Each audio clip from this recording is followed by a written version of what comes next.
catches. Only Joe Montana can make that claim, although in one fewer game and at a higher completion percentage.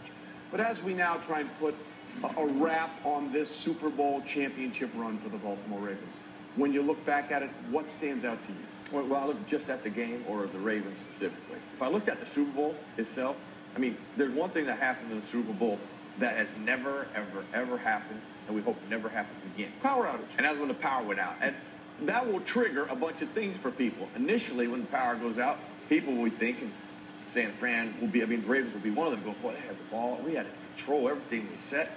The lights go out, and the 49ers entered back into the party and made it one of the most intriguing Super Bowls at the end. But I think the power going out was the oddest thing that I have ever seen in a Super Bowl, and we do hope it never happens again.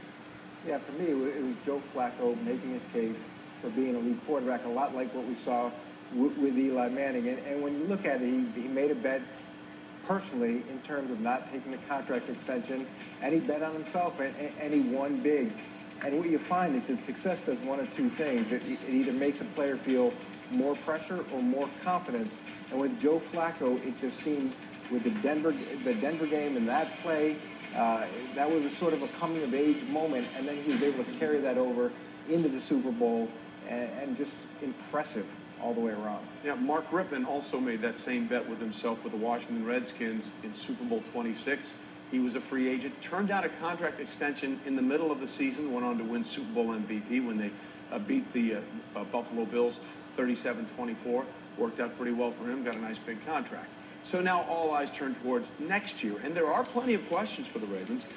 First and foremost, Joe Flacco, Super Bowl MVP, going to be an unrestricted free agent, turned down an offer of $16 million per year reportedly earlier in the season. Cha-ching! You may have heard Ray Lewis played his last game Sunday. Lewis led all players with 51 tackles during the postseason, and the retirement of the 12-time Pro Bowler does indeed leave a void. Speaking of linebackers, Paul Kruger, Dannell Ellerbe also scheduled to become free agents.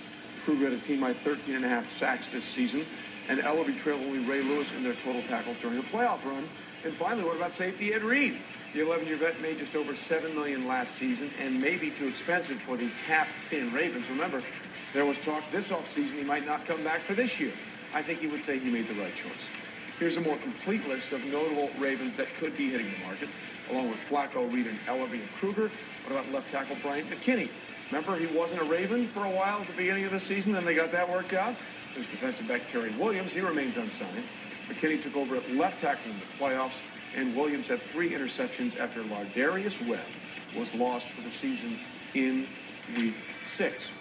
Lots of moving parts, lots of decisions to be made for the